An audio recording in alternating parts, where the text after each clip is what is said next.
boom, boom. How you like that? Hey, that's very impressive, bro. That's the new intro to the Unpublic, and welcome to people. This is your first time. This is the Unpublic. It's a daily show, and you can share it with your friends and family. Make sure that they come and get some good morning conversation about education.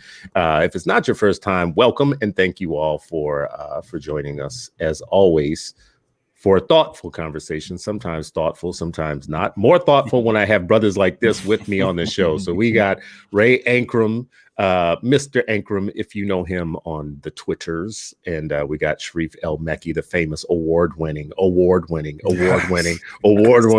Sharif El-Mekki here to chop it up this morning. Listen, it seems like every few years we in the education world have something that pops up that feels a little bit problematic. And this is not going to be any different. Like this year is not going to be any different. As a matter of fact, it's getting tougher.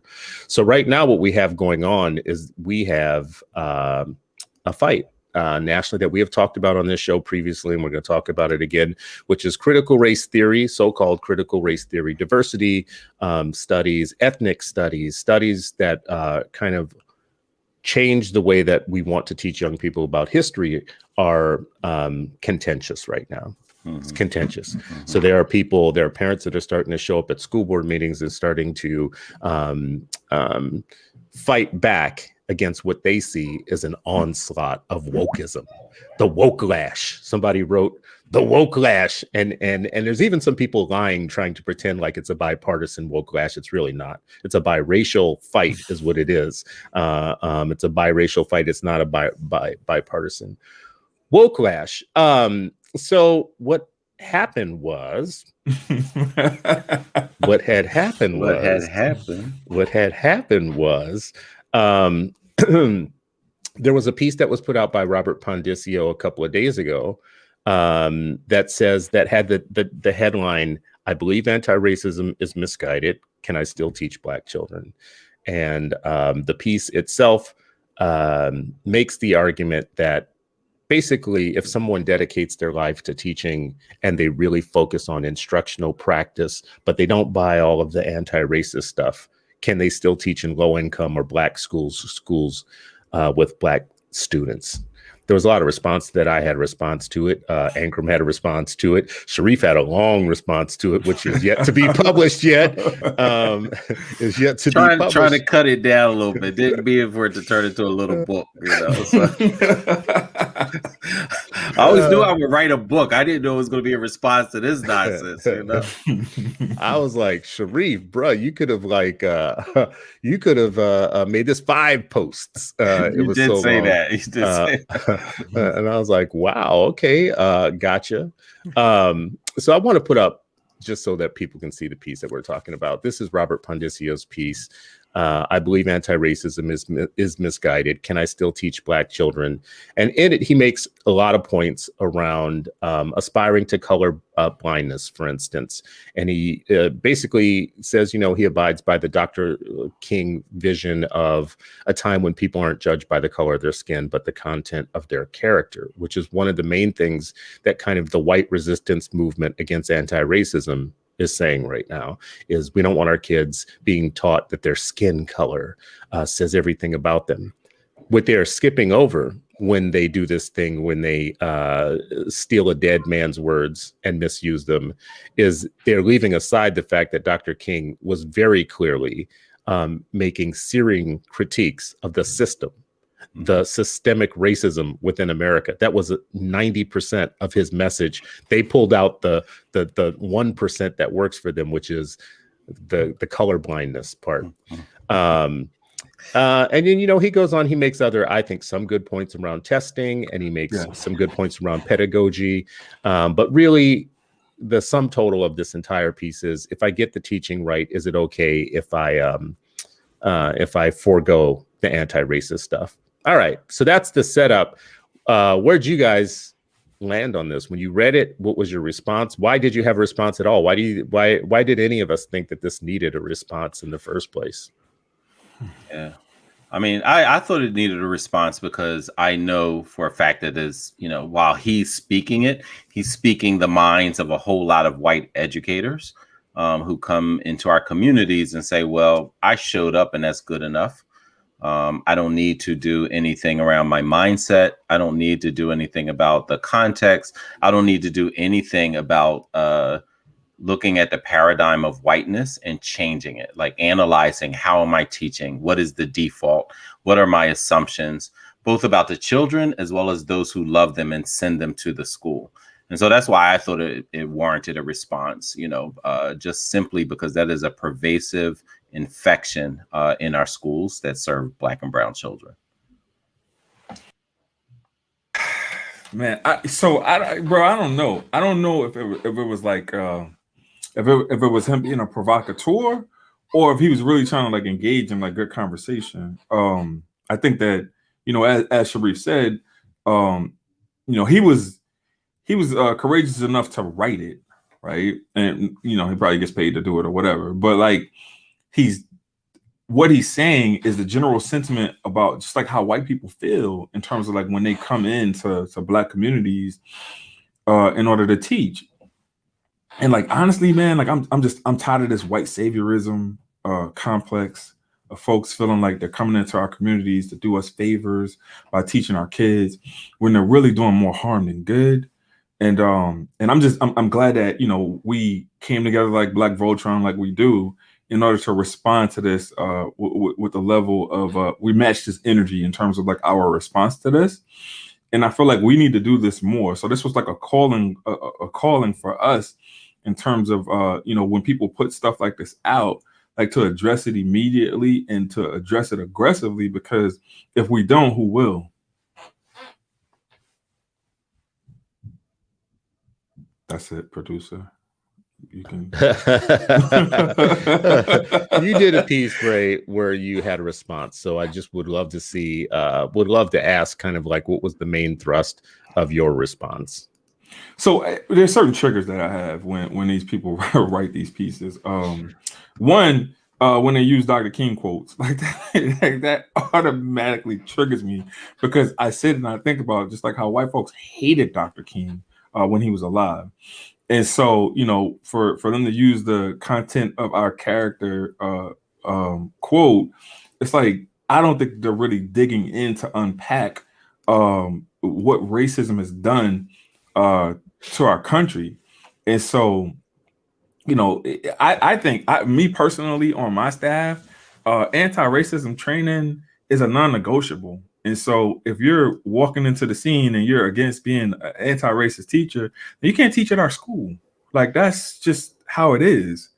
Right. Mm-hmm. And I think that's how, I think a lot of folks have to come in and have to take that approach to this. So I would love to see, the charter schools that he's affiliated with come out with a stance like, hey, yeah, this is what we're doing. This is the approach that we're going to have in terms of our kids learning. And if you're not down with this approach, then you can no longer be affiliated with our charter school. Mm-hmm. Do you think it's fair in that sense, though? I think what Robert would say is that there's an orthodoxy that is brewing, meaning that if you don't follow the party line specifically on things like Kendi, Ibrahim Kendi's work around anti-racism, what's the white fragility author, if you don't read these books and take them to heart and then be able to speak the language that's kind of like getting into an orthodoxy where you're kicking people out of a profession just because they don't intellectually agree with some intellectual product. Do you think that is a fair critique of the anti-racism movement? I mean, I guess, Chris, but I mean, there's more folks than Kendi in terms of like that are actually doing the work, because there's a lot of things that he's put out that I don't agree with. Right. And I wrote about it in my piece. Like, I'm not going to be anti-standardized testing. Standardized testing is our way of holding the system accountable, right? Right. So like, we're going into the system with blind trust already. If you have, so you my argument is always this: you cannot tell me that standardized tests are racist and not tell me that teacher-made assessments are equally or more racist than a standardized test. If you got especially 80%, because created by teachers that don't believe in racism. that's there you go. There you go. What's so funny is we're men without a country in some ways, because if you think about it, we're not buying everything that the Kindys of the world are saying. No. So it's not like we're out here being super woke, anti-racist stuff, and at the same time, we don't want the anti-racist narrative to take over either. So what do we do, Sharif? How do you weed out the difference between, you don't have to agree with either side really, but you can't let one of the sides take over the other? Yeah, I mean, I think, this is where student-centeredness comes in, and when you're student-centered, not only are you theoretically grounded, but you're also practical, like you had, the angriest black man in America, Michael Kort, on a while ago. And what he said was he's a pragmatic revolutionary, meaning he understands, like, okay, here's the context that we're working in, and here's all my might that I'm going to put in there. But, like the idea that, the idea that someone would say, to not be racist is misguided in the school is, because that's what anti-racism, like against racism, that's misguided. Like, to me, that's just fundamentally, problematic to even say that and talk about working with my daughter and my son. Like, oh, I don't really believe that we should talk about racism, right? And understand. And this also, he said he's a history teacher, which is, to me, is even more problematic again, because you taught history and you can't see like how this history has been written, how it's been taught, how it's been used to demonize and erase. And yet you don't feel like there's any obligation on your part to address it, to change it. And I think, in order to separate it, we have to look at it like, okay, what about what does Kendi say that's not applicable to my child either, right? Like, I remember, I've told this story. I remember my when my high schooler was in elementary school, and the teacher was like, hey, well, you're Muslim, so you guys don't want to take the test, right? Like, isn't that true? And my daughter tells me, I'm like, listen, she doesn't define what we want to know about. And I was like, there's even more reason I want to know how things are going in that classroom, And so, this whole idea of just like, oh, we want to throw away. And the thing about it, like a lot of folks like Kendi, they're theorists.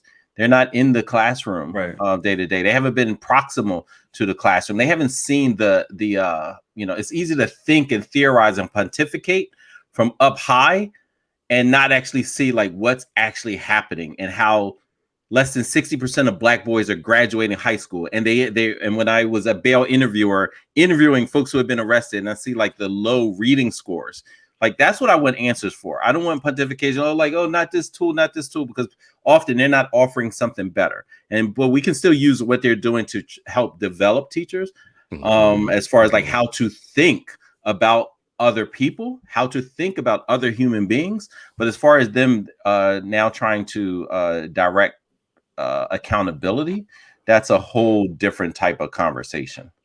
Well, bro, you wrote a piece as well. What stimulated your interest in?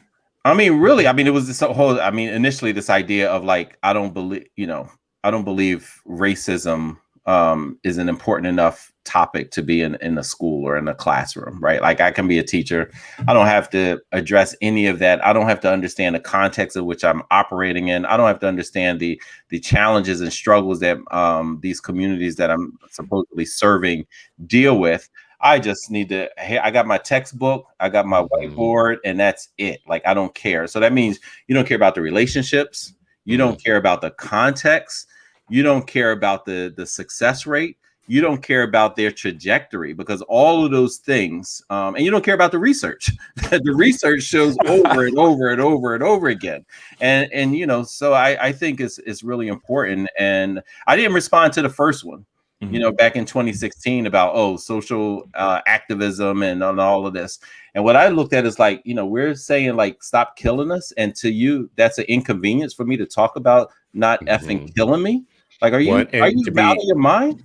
To remind people, so in 2016, as you're mentioning, in 2016, there was another one of these pieces that caused kind of like conversation within ed reform world. So Robert Pandisio in 2016 wrote a piece that basically the thrust of that piece was, we used to have such a good ed reform movement before all the social justice people came through the door. Oh, wow. And it was in response to an event at the New School, right? New School Venture Fund has an annual thing, which is very white and very kind of like it's incredibly white.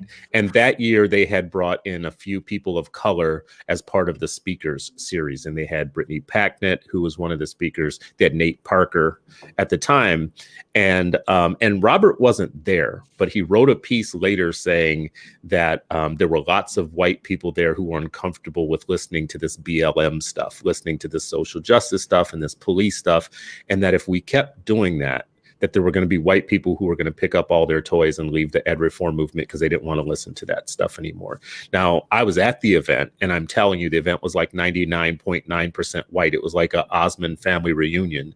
And to be mad that you had a handful of people introducing racial justice or social justice to the point where you would go and write a piece about an event where you weren't even there because you had heard from so many people that it was a problem.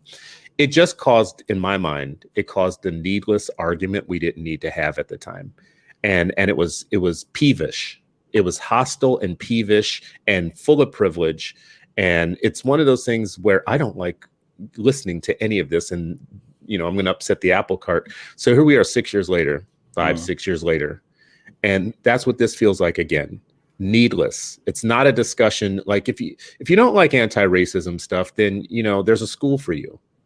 There's a place for you as a teacher. There's a place for you to educate. Matter of fact, there's more places for you. A whole lot of places. I was about to say, there's more places for you than there is for being a teacher who doesn't like anti-racism is like being somebody who loves fast food. Right? Like America has lots of places for you to stop and get something to eat. It's not until you want to eat healthy that you have a problem. Right. But my deeper question is, it's like, how do you teach? Like, how do you teach whiteness? You teach whiteness. But how is that effective? Yeah. Because you're not teaching the truth. So like, how do you teach? They built a whole country on lies. So what do they care about a little classroom with a couple darkies in it? What do they care? Bro, I just got an email because I have my Google alert set up, racism in schools. And so why do you do that to yourself? I was about to say, you got that kind of time? I try to make that kind of time because if for folks that are like, oh, America isn't racist and there's no racism in America, the hell it isn't. And so every day I want to be reminded of what these people don't want to be reminded of. And so they're trying to ban critical race theory in Oklahoma, like. Black Wall Street, Texas, Black Wall Street didn't happen in 1921. So it's like, all right, you banned critical race theory. How the hell are you going to approach this? Like, but how many of them have actually read Derek Bell's work? Like, how many of them have parted a book to actually see?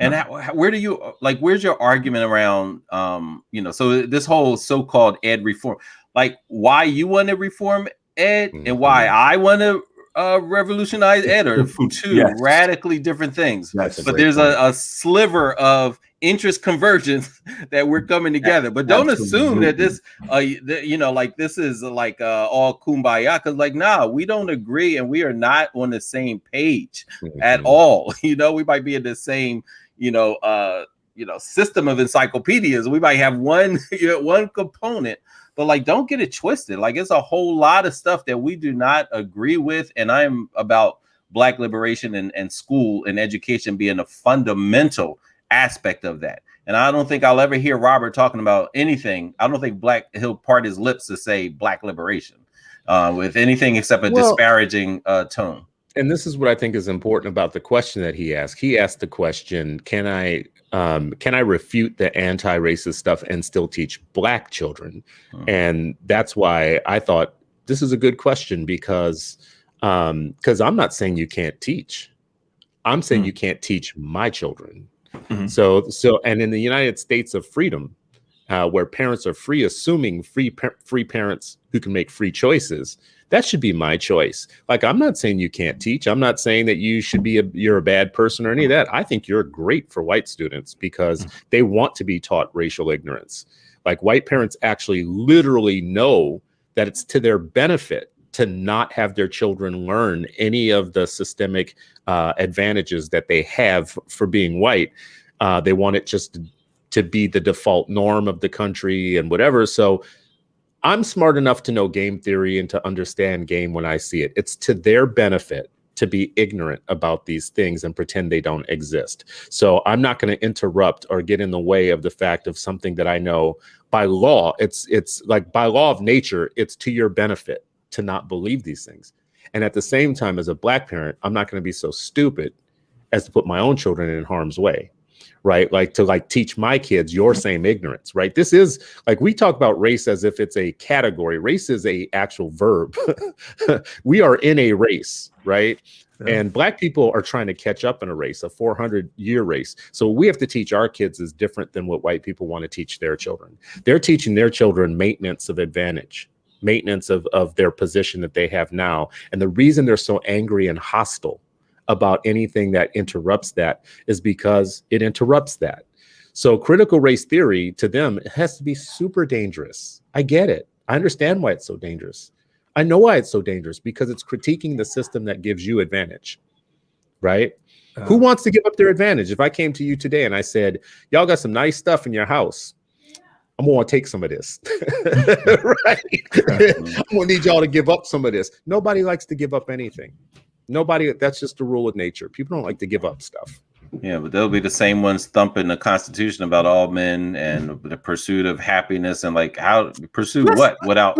Let's start there. Sometimes, right? Sometimes they'll push that. They'll push it when it suits them, and they'll push when it doesn't suit them. They'll push the other direction. Mm-hmm. So, bro, I'm not living my life based off of what the framers of the Constitution wanted. The framers of the Constitution were racist as hell, and at some point we were 3/5 men. Well, that's right? Blasphemous. and so there's no way in hell that I'm constitutionally, man, that Constitution is not for Black people. And anybody that's running around spewing that shit, the Ians and all these other people that are spewing this talk, man, y'all doing more harm to the race of Black folks than you are any kind of good that you could be doing. Yo, now you're kind of making their points though now, because what they're saying is critical race theory is teaching kids to hate America. And I don't know, Ray, what you just said sounded an awful lot like hating America, bro. No, I think my approach is totally different than that. But I mean, I want to be able to. So here's what I want to do as a history teacher, former history teacher. But I'm going back into the classroom. I keep saying it. I want to be able to bring in materials for students. So I'll bring in the textbook, right? I'm okay with bringing in the textbook, but I also want to bring in other materials for those students to read and learn from, and then to teach them to be able to conceptualize and then think on their own in terms of like what's going to be in the best interest of them in terms of like what they learn and how they articulate what they learn. Mm-hmm. So as a teacher, you're not necessarily bringing in like your views, your personal views in terms of like how you approach curriculum material. You're bringing in the facts, right? Mm-hmm. And so you're bringing in the facts, and then you're allowing your kids to kind of decipher through the facts and then tell you exactly how they feel based off of how they feel. Right? Is there any such thing as the facts anymore, though? No. I mean, it's like any story that you bring in that you think is factual, there's going to be a parent who's going to say, I think you're teaching this from a biased perspective. Well, that's why I think primary sources. Primary source documents. So you're talking about like the foundation when you have folks who are saying like, "Oh, I'm a white supremacist, and this is what I want for. This is how I imagine this country, and this is how we're going to build it." And then you look at, okay, let's see when did this view stop, or how did it deepen its roots?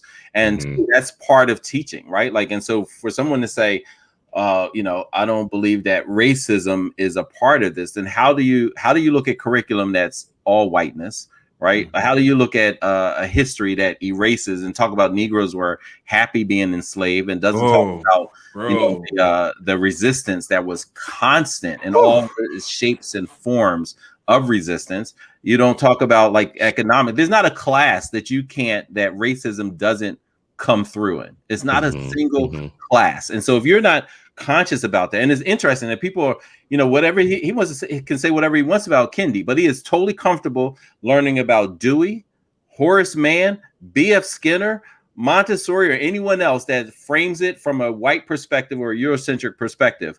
But anytime you say like, hey, you know what? Dr. Carter G. Woodson actually has volumes of information about, why are you, you're being, this and that, and you want to undermine and, listen, America is what America is. And if you can't raise critical thinkers by ensuring that there's a, asking yourself whose experiences, voices, opinions, and perspectives are missing from how and what you teach, you're not a teacher. Like you're not. Yeah. I actually, we mentioned this, but I don't want to breeze by this point. I think Kendi is absolutely wrong about education. All of it? Absolutely. Yeah. I don't know enough about I'm just gonna put out there. So I've only read I've read about half of Stamped from the Beginning, and in that, like, you know what I mean, I could appreciate like him sharing.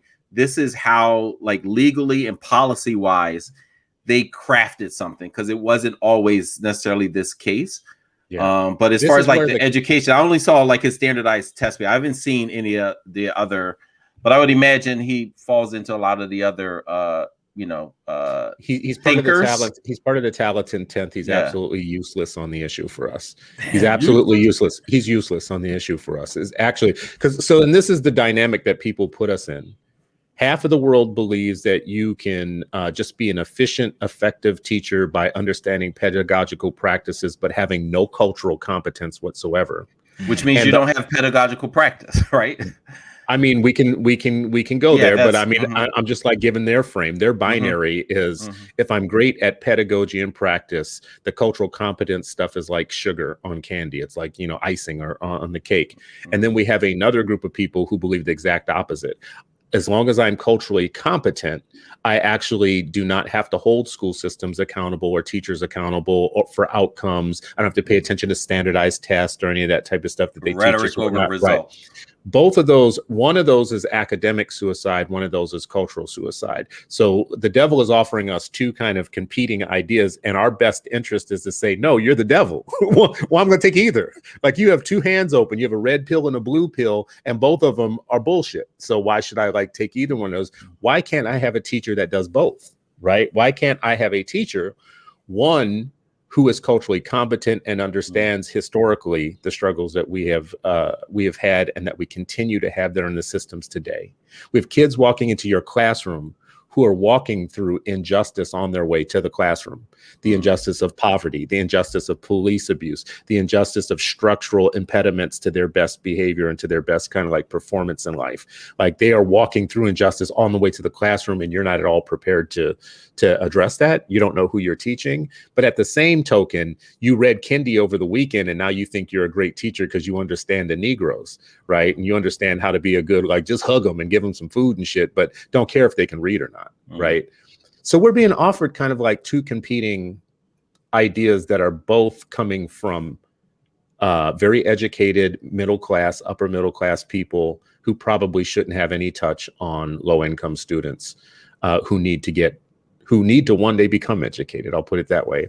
And Kendi's thing about standardized testing, he straight up said, first of all, he likens it to slavery. And he says it's the most He's not the only one that done that. There's a congressman Bowman, that did that. Congressman Bowman, who ran a terrible school, is saying that stuff. School. He ran a horrible school, but Congressman who? Jamal Bowman. Yeah, ran a terrible school with horrible outcomes that was celebrated by many white people on the left as being amazing because they hugged their children, but none of the kids could read. Right. So we're in a weird position. We're just in a weird position because I'm not down for so-called good teachers who are racist, and I'm not good for people that are anti-racist but can't teach.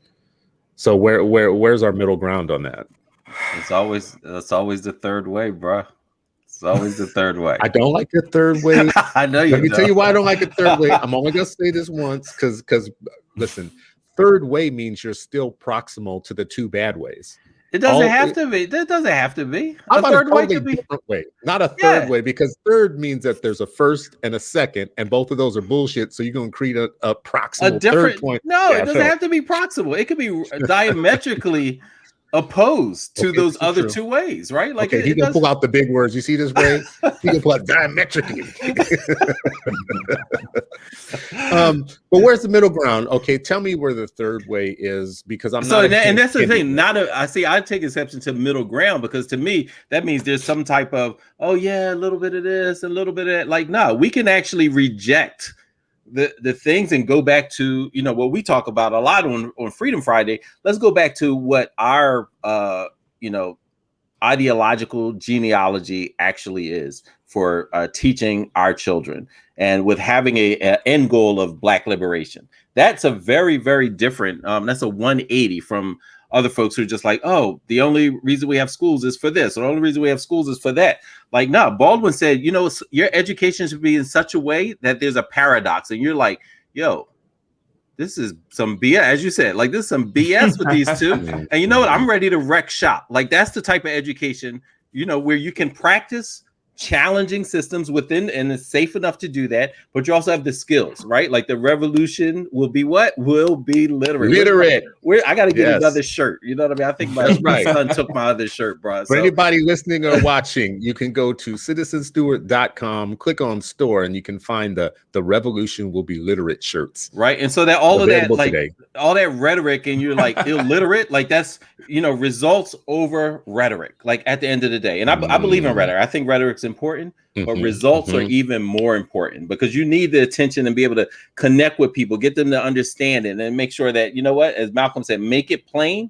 But then we also have to have the outcomes that furthers and advances the causes that are germane to what our Black children actually need. So, you know, it's to me, it's those are what the non-negotiables are, and I think the other results, ones. That's what you're saying. Yeah, the results. Exactly. Right. And so, but results to me, you can't. And I hear you. You're absolutely right with their framing. Right. And for me, that framing is what, you know, I think is so often in this culture, people want to delineate things and put silo things. They're like, no, this is this. And for me, you can't have an actual teacher without having culture responsiveness, right? Like, all the research shows it. Like, you just can't do that. Double click on that for a second. So if you have a teacher that can teach reading, right, that can get you to, by the end of the year, can get you to a higher level of reading proficiency than you were when you started the year, but that person is a Trump voting, hella racist person at home, but they still can get you reading by the end of the year. Doesn't that kind of conflict with the idea that a teacher has to be culturally relevant, or I don't know what you would call it, culturally competent, if they can get you reading by the end of the year, or they can get you doing math by the end of the year, but they surely don't like read James Baldwin at night? Yeah. I mean, and I think this is where, you know, if they want to quote Dr. King, these are places where they can quote him, where he talks about the duality of actual education and what is the purpose. And when he wrote this letter, and I think he was still a teenager when he wrote it at Morehouse, about the purpose of education, what he described was that, you know what, he described it, I forget who it was, it may have been the governor or someone in Georgia or Alabama. And he said, this man is brilliant when you look at it from one context, if you compartmentalize it. He said, but he is so evil and just doused in criminally racist theory that he's not actually educated, right? And so if that person is coming in, then how, if they are that, you know, if their morals are so corrupt, if they can't see other human beings for human beings, then how are they actually being an educator? And when you add to the fact that children of color are particularly susceptible to the expectations of their teacher, because they're in this, we talk about, you know, Dr. Tatum talks about the smog of racism. And then in the school, what that actually is it's not secondhand smoke, it's the firsthand smoke, because it's not even outdoor space. It is a confined setting with this outsized influence of a person with a warped mindset, right? Trying to teach a child. And when we also look at the necessities of a positive racial identity, and this is research, man, this ain't just me just talking, the necessary aspect of supporting the positive racial identity of Black and brown children within the class, for them to be able to see images of themselves and not just this. Well, I'm teaching you all white books for 13 years, all white literature, all white scientists, all white artists, all white musicians for 13 years. But yet you say I'm doing well by you. Like, to me, that is like really insane as a system, as well as an individual who doubles down on it when someone raises a flag and say, hey, I want to ring the alarm and say this is problematic. Okay, so let's look at some statistics here, right? Because Chris, you bring in a really good point, right? So we're thinking about Trump supporters and Trump supporters in classrooms with Black kids. Education is made up of 80% white people. I want to say that number is like 76% white females. And out of those 80%, I'm assuring you that at least 30 to 35% of those folks, if not higher, voted for Trump or carry some conservative idealisms, right? It doesn't make them bad people. I'm a conservative as well. But when we talk about being in the classroom with Black kids, your son in his quote in the comments kind of sets it up perfect. Are you dehumanizing kids based off of your view, based off of your lived experiences, or are you getting to know the cultures in which you're teaching and how they show up, and then meeting them where they show up? Because a lot of times when we look at schools through the lens of the white middle class. And if you're looking at schools through the lens of a white middle class, then there's always going to be some deficit thinking in terms of when you think about people of color, more specifically Black people, right? You're always going to be looking down your nose at Black folks because they're not going to be able to show up the way that you show up as a white middle class person because of all the barriers that have been put in place in order to prevent us from showing up that way. Right.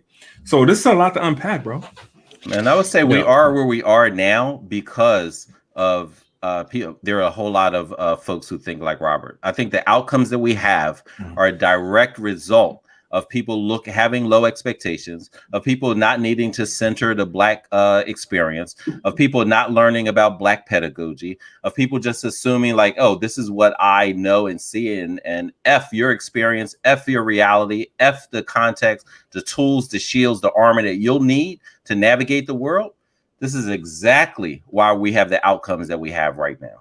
I actually want to go ahead.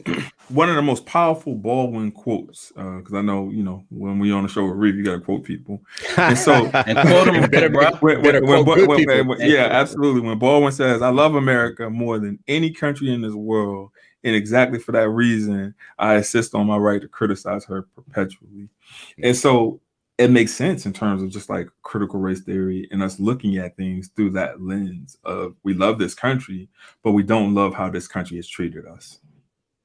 Yeah, and I just wish people, when they think about critical race theory and all this, we don't get into these silly debates about it's teaching kids to hate skin color or it's teaching kids that it's oppressors and oppressed or whatnot.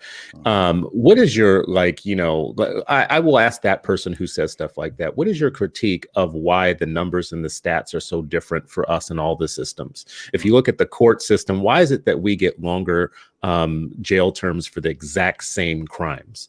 As a matter of fact, why do we get longer terms for some lesser crimes?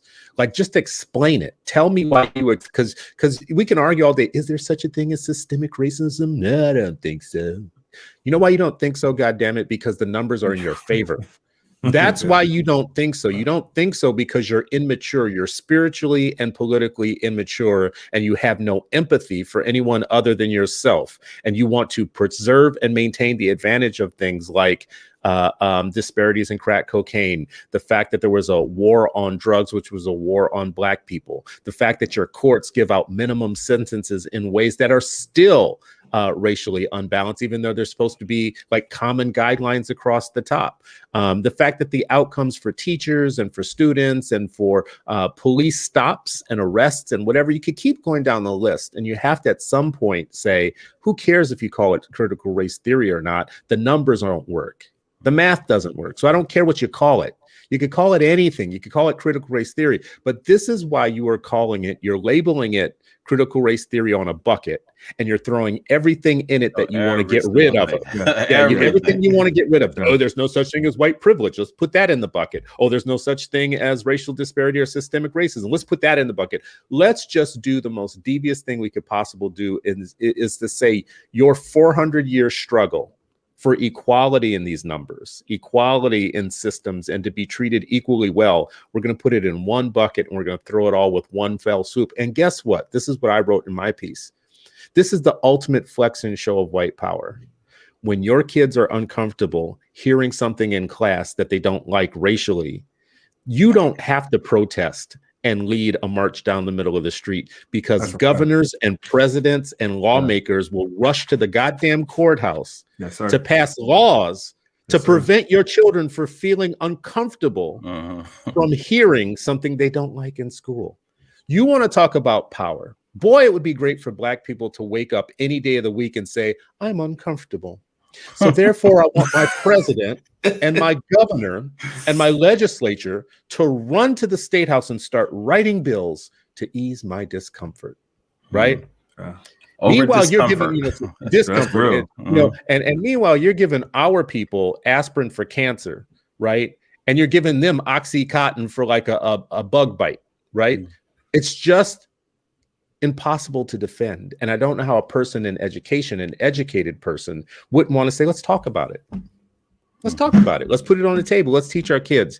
I'm going on a rant, but I'm just going to like show this picture. I think that's not a rant. That's let me just show this picture real quick, y'all. Yeah. Because this is important to me. This came up as I was thinking about this today.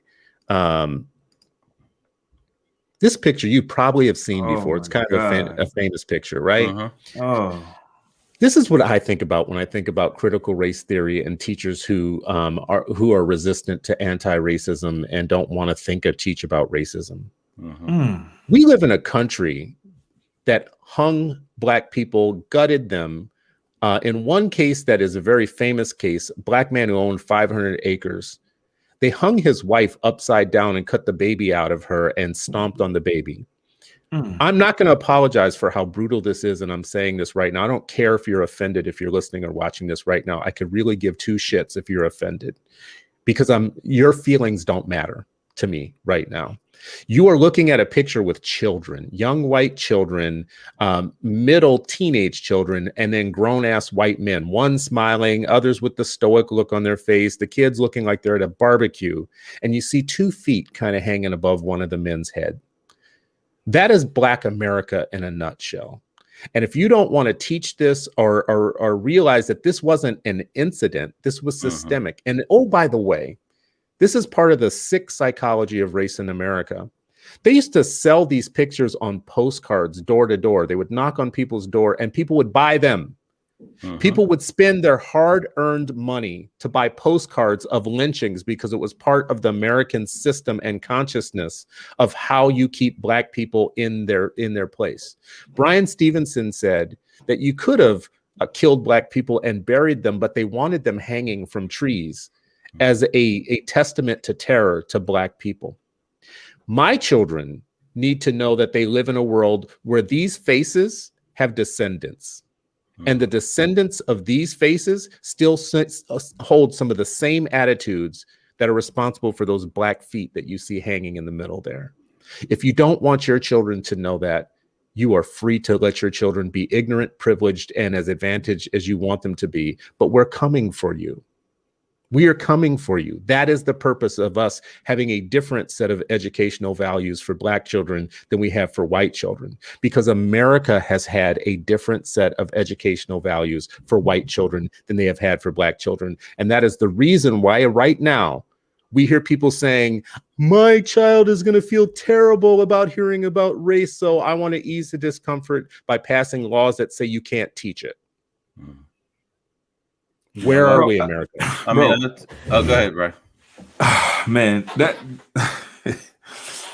picture just did a number on me, man, because, it's only 100 years ago. And so, you can't openly and truthfully say to yourselves that in less than 100 years, even though we know that there are things that were happening in the 60s, 70s, and 80s to desecrate Black families, desecrate Black people that were egregiously racist. You know, they put crack cocaine in our neighborhoods purposely in order to control us. You can't tell me that racism doesn't exist still. And to the point of that picture, you also cannot tell me that you didn't have white folks that were looking at everything that happened to George Floyd and blaming it on him and having conversations with their kids about that was his fault. He resisted. He shouldn't have resisted. Whatever. When clearly you could see this man was murdered. And but there were teachers teaching it. Yeah. Yes. You know, you have, but then you got. I don't want to say Candace's name on the show. I don't want to give her any light. But you better stop it, bro.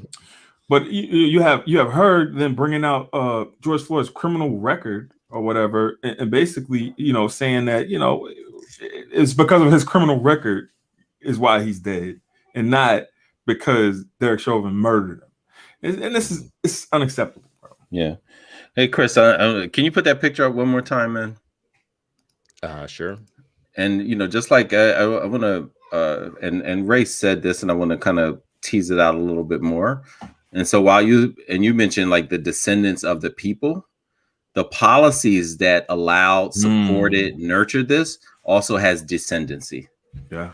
Right. So the policies that allowed this, that has continued. And that's the reason why you teach this. And I used to tell students when I was talking to, and many of them were white students in colleges, whatever profession you get into, whatever it is, look at how that space, that discipline, that content marginalized or supported people of color.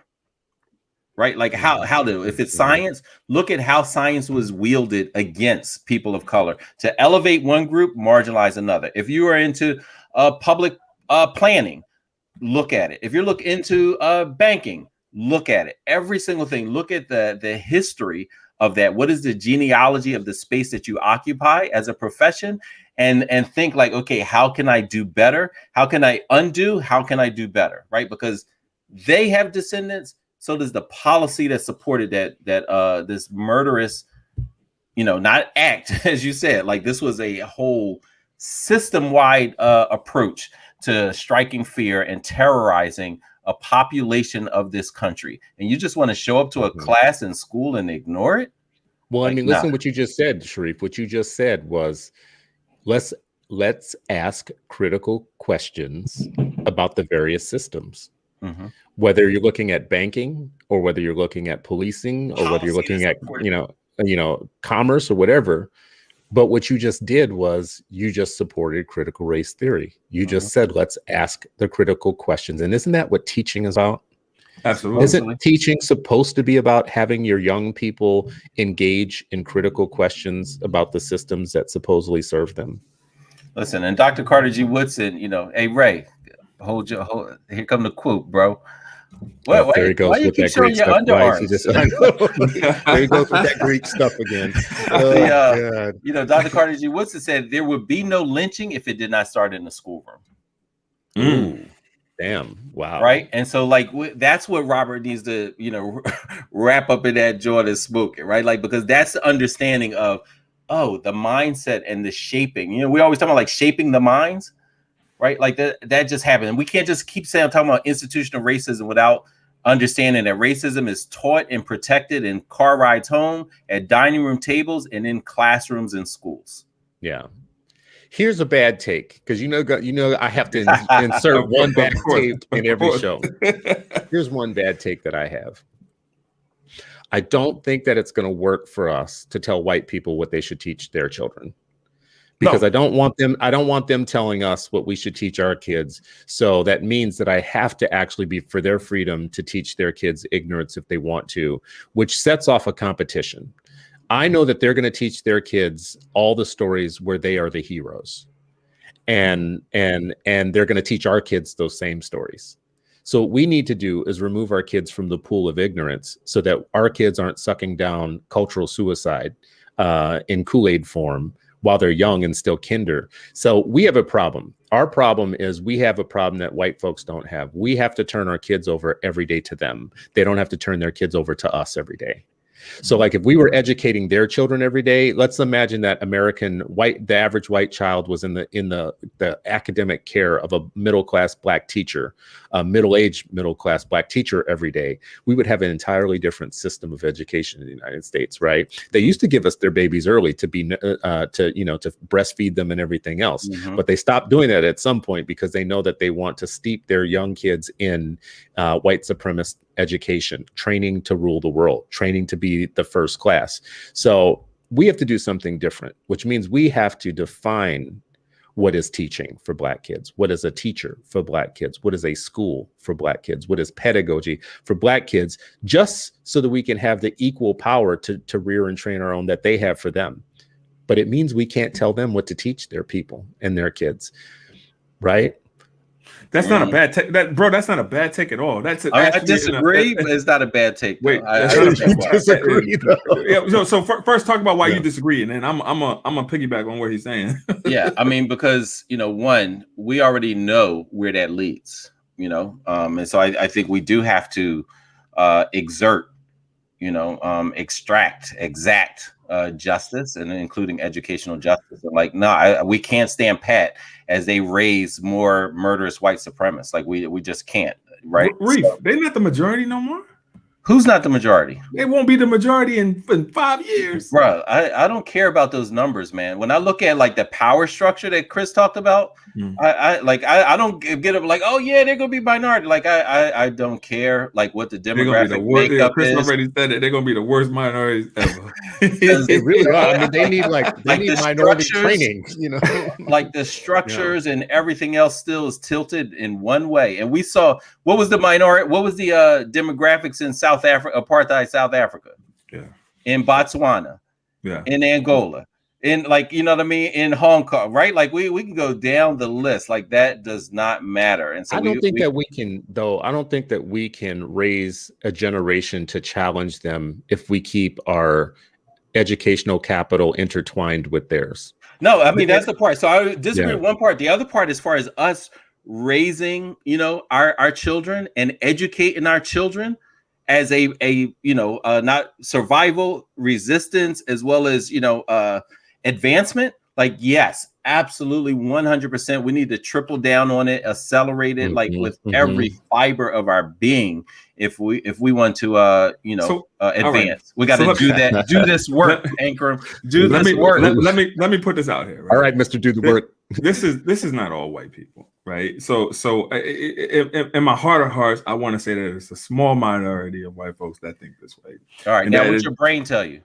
I know. That's what your heart said. What's your brain tell you? I know. What's the research tell you? I know. How many million voted for Trump? I know. But listen, not 7 million. So here's my pitch, right?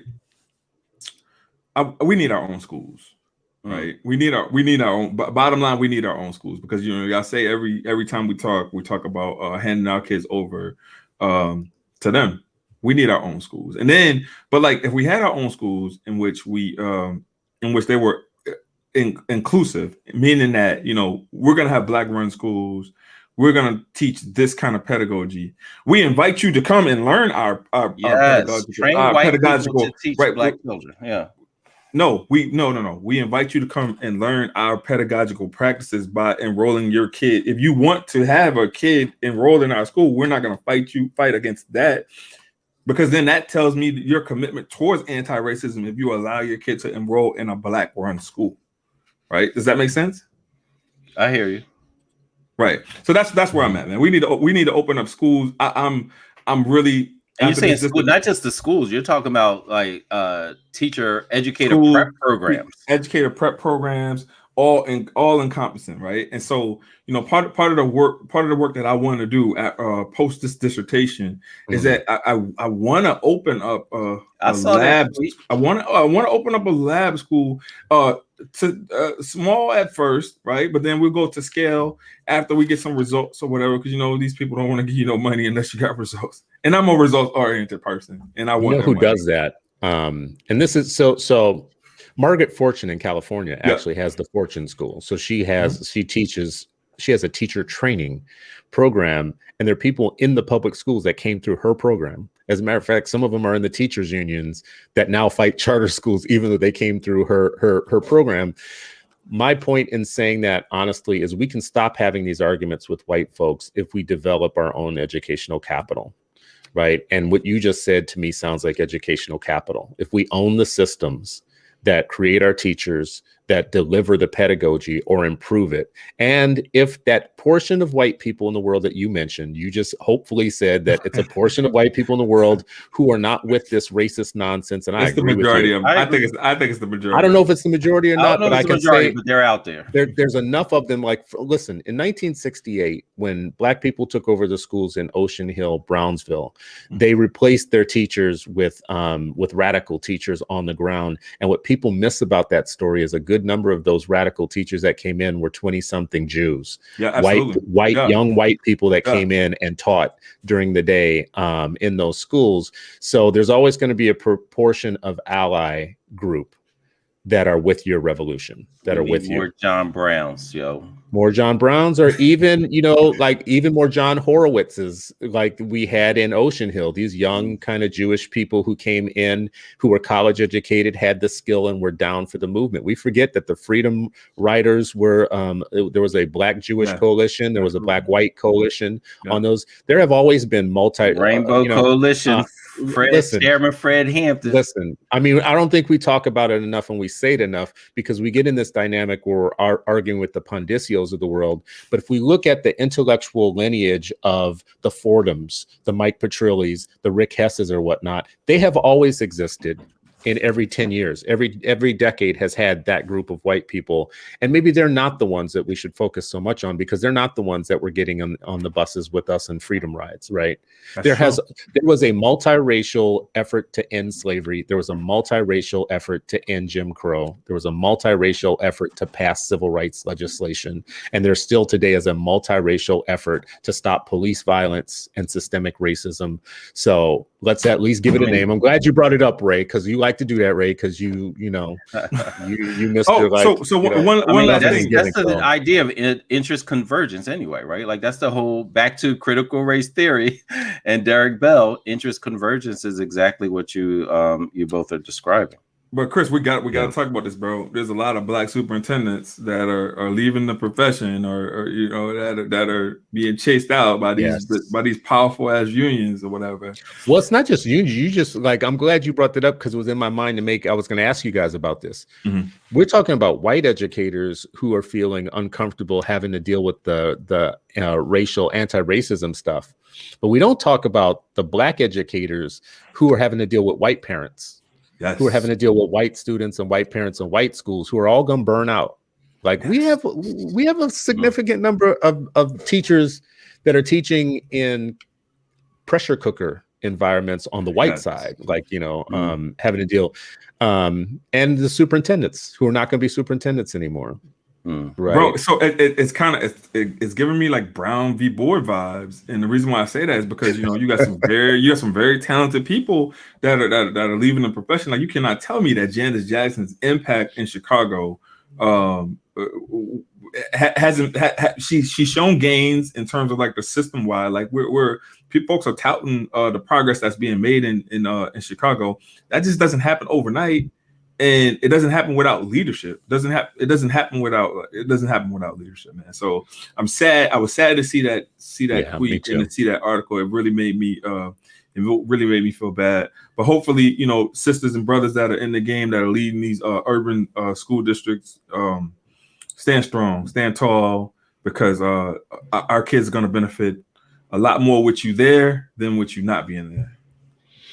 All right. Well, we're coming to the end here. Let's give our final word on this. We have had another dust up in the education world, brought about by another provocative piece that, to my mind, looks like a peevish sharpshooter drive-by type of feedback on those of us that care deeply about racial equity and justice more than anything. So, what's your final word? Let's start with you, Ankrum. Your final word on this dust up and where we go from here. So first off, I want to shout the homie out. Pondicio retweeted one of my tweets and definitely encouraged folks to read it, not because he agreed, but because I have an alternative perspective than him, and it's good to see both perspectives. But there's another piece that's out there that I need to address, and I'm going to address by week's end. That's not as robust, not as intellectual, but just straight up racist and homophobic. And so I will address that in the upcoming days. And yeah, you can't do that. No, you got to. You can't just not gonna work. Not gonna work. You can't just do that to people. Oh, to be continued. I'm gonna say something provocative next one. Come on, bro. Man. So you read Sanzi's piece. Which piece are you talking about? In Newsweek. Yeah, what's that called? Is that the bipartisan woke-lash? Yeah. Like it rubbed me the wrong way. So I want to dissect it, disprove it, and then put something out there with regards to it, because I just think that when people get these platforms where they can go out and they can be their true selves. That's right. We already knew that they were, right? That's true. That we gotta address these behaviors, and we gotta unpack this stuff in a way that can be a conversation, but it doesn't necessarily have to be a conversation. Like, you need to know that there's a line in the sand, and if you cross certain lines, that this is going to be the response, and that's the work. All right, come back when you write that one. Come back on Public. We'll discuss it. Yes, sir. All right, Sharif El-Mekki, what's your final words, brother? Oh man, I don't like following Mr. Do the Work, but I don't have much provocative to say. What I would say is what Robert shared, is I think is pervasive.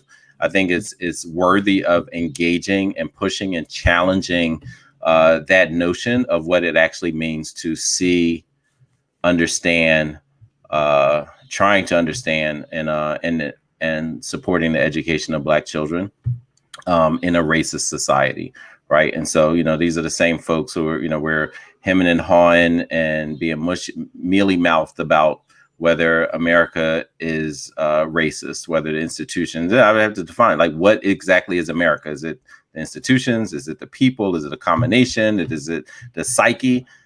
Is it the history? Is it the presence? Like, which part of that is anti-racist? When we start talking about that.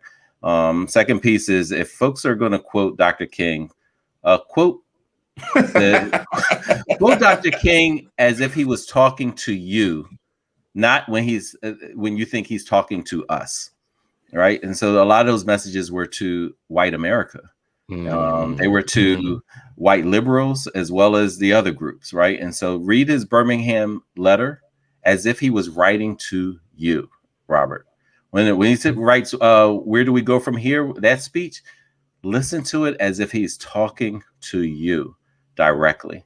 And at the end of the day, Cochran Smith said the system needs teachers who regard teaching as a political activity and embrace social change as part of the job. That's the work.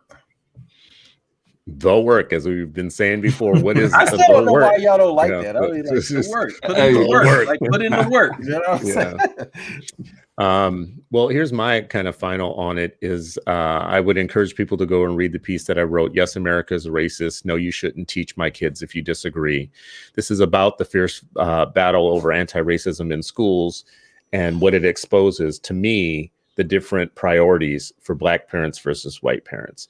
White parents are using their power right now to cut short an inquiry, a national inquiry into racist systems, and they don't like it, and they don't want their kids taught that, and that's their right. That's their power. That's their right. That's what they have. I don't think that there's anything we're going to do to stop white power in the near future from having that type of social, political, and economic ability to flex. When they don't like something and they collect, they don't have to burn down cities or loot or riot. They don't have hashtags. They don't need hashtags. They don't need any of that. What they just basically need is basically to go to one of their many white governors or one of their many white senators or their courthouses or their state houses or whatever, because the systems do work for them. When they are angry about something, if every white American decided tomorrow morning that they wanted every Black American to have to wear yellow jumpsuits as a permanent uniform, they could make that happen. They literally could go down to the courthouses if they all agreed on it or to the state capitals and make that happen. There is no world in which numerically it would ever work that if every Black person woke up tomorrow thinking that every white person should wear those jumpsuits, that we could make it happen, because numerically speaking, in the way that the system works and the system is rigged, that would never be a possibility. So we have to live with that in the back of our minds at all times. When it comes down to who should teach kids, that's a different question than who should teach my kids. There's a difference between who should be able to teach and who should be able to teach my students. And I'll leave it up to you to decide what type of education you want for your children. I want my children to be taught about the racial realities of the United States, because I know that they can never be free if they don't understand the way that systems will try and take their freedom from them. That's a very simple thing. I don't know why we have to argue about it. If we believe that it's possible for the police or the courts or the education system or any of the other systems are routinely stripping our people of their rights, their constitutional rights in most cases, then to not teach us, teach our students or young people about that possibility and how to defeat it is, to me, educational malpractice. So believe what you want, believe what you will. My final word on this is, I'm not telling you who can teach, who can teach and who they can teach. I'm telling you that if you don't believe in anti-racism, you can't teach my children, because the part of my children's education that I want them to have is the preparation for being able to defeat systems that have defeated their ancestors for at least 400 years, but more. And that's my final word. Please go take a look at this piece that I wrote. I hope that this has been an educative hour for you. We'll pull out the big words. Sharif just deuces, and he's out. He just dipped. He's out. He's like, I'm not with that mess. I don't know what you're saying. Anyways, this has been another great conversation. I appreciate you, Ankrum.